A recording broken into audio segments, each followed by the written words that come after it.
Thank you for joining me.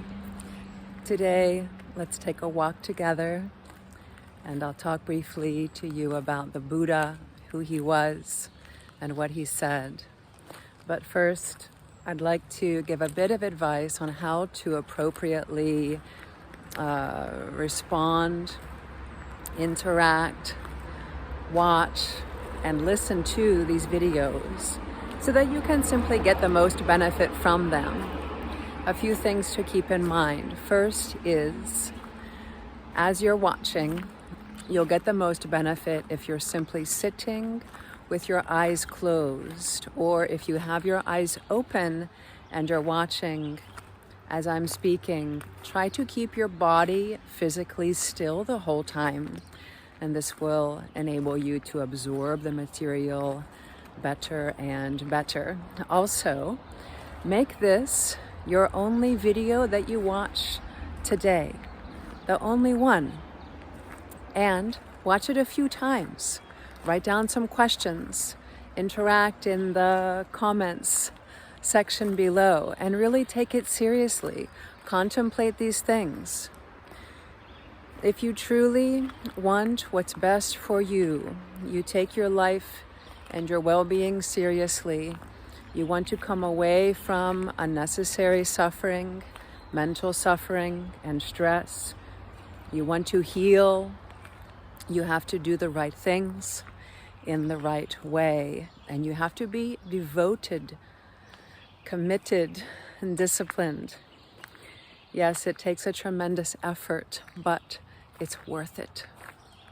So, the Buddha, 500 BC approximately is when he was alive and teaching. So a few things about him to think about. What kind of person was he? Yesterday, I talked to you about motivation, how to keep yourself motivated and inspired as you go through your day and as you stay committed to the practice. Certainly, he was that kind of person who was deeply committed, devoted, motivated beyond what the average person is up to. Keep that in mind. Secondly, he was always busy making lists. When he was teaching others, he always used the format of a list. And one of those lists that I'd like to discuss today is the list of the 4 qualities to cultivate the right environment for your practice. Most people, I think these days, especially in the West, they're just practicing meditation as a technique and expecting to be awakened, or they're practicing a certain technique for 5 minutes or 10 minutes a day and then putting it aside and going back to their life, doing it that way. Neither of those ways really will work in the way that you'll want it to, not only to receive the right benefits, but to strive toward the ultimate goal of awakening, liberation from your suffering completely. So this list of qualities, it's in 4 steps. The first quality is conviction. Conviction that there was a Buddha. He was just a normal guy, just a normal human being, just like you and me. He strove to perfect himself, and he did it. And we must believe, not just because we hear stories about him or we read things that he wrote or that he taught, but there have been other beings since him who have also done the same, who have followed his teachings to the end and have achieved the same results which he received. So number 1, conviction. Keep that with you. You can do it. Yes, it is possible. You can do it. Number 2, virtue. Virtue. Are you a virtuous person? Do you have noble qualities? Or are you living a sloppy life? You have to be honest and observant to see the truth about yourself in this way. Clean up your act.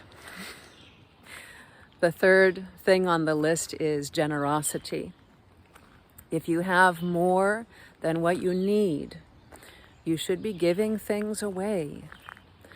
Most people's house here in America is more like a warehouse. It's so full and overly full of material goods. Please donate. Donate your time, donate your energy, donate your money, donate your extra material possessions. The practice of generosity really, it does so many things for you, but mostly it creates an expansive mind. Lastly, the fourth quality on the list is that of discernment. Discernment means quite simply that you have a very deep, profound, intimate understanding of the nature of cause and effect, which is karma.